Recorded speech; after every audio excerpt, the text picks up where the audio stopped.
మదనపల్లిలో భారీగా ఇసుక అక్రమ రవాణా సాగుతుందని సిపిఎం జిల్లా కార్యదర్శి శ్రీనివాసులు అన్నారు. ఈ సందర్భంగా ఆయన మాట్లాడుతూ, మంగళవారం బెంగళూరు రోడ్లో అక్రమంగా నిల్వ చేసిన ఇసుక డంపులను ఉన్న చోట నుంచి అధికారులకు సమాచారం ఇచ్చానని, అక్రమ మైనింగ్పై సమగ్ర విచారణ జరిపించాలని, ఎవరి ప్రమేయం ఉన్నా అందరినీ శిక్షించాలని, టిప్పర్లు, జేసీబీలు, హిటాచీలు అన్నిటికీ జీపీఎస్ ట్రాకింగ్ సిస్టమ్ అమర్చాలని డిమాండ్ చేశారు.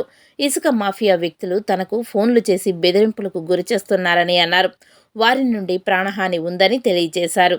అధికార పార్టీ నేతలే ఇందులో ముఖ్య పాత్ర పోషిస్తున్నారని, ఎమ్మెల్యే షాజహాన్ బాషా దీనిపై చొరవ తీసుకుని ఇసుక అక్రమాలను అడ్డుకోవాలని కోరారు. ఇది ఇలాగే కొనసాగితే మైనింగ్ మాఫియాకు వ్యతిరేకంగా జిల్లా వ్యాప్తి ఉద్యమం చేస్తామని హెచ్చరించారు. అర్లపల్లి దగ్గరలో శివాలయం పక్కలో ఉన్నటువంటి పాత మిడ్స్ కాలేజీ వెనకాల ఎవరు డంప్ చేశారు ఇది ఈ ఇసుకని?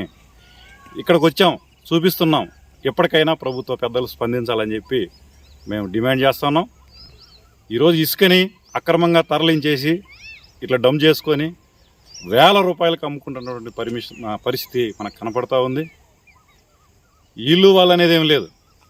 గతంలో వైసీపీ ప్రభుత్వం అధికారంలో ఉన్నప్పుడు ఎవరైతే ఇసుకలో మాఫియాలో ఉండి ఎవరైతే చేశారో, ఇప్పుడు తెలుగుదేశం పార్టీతో వాళ్ళే ఉండి వాళ్ళే చేస్తున్నారు. కాబట్టి దీని మీద ఎమ్మెల్యే గారు తక్షణం స్పందించాలి, సమగ్రమైనటువంటి విచారణ జరిపించాలి. ఇది ఈరోజే రాత్రి ఎత్తేస్తారని కూడా సమాచారం వస్తూ ఉంది.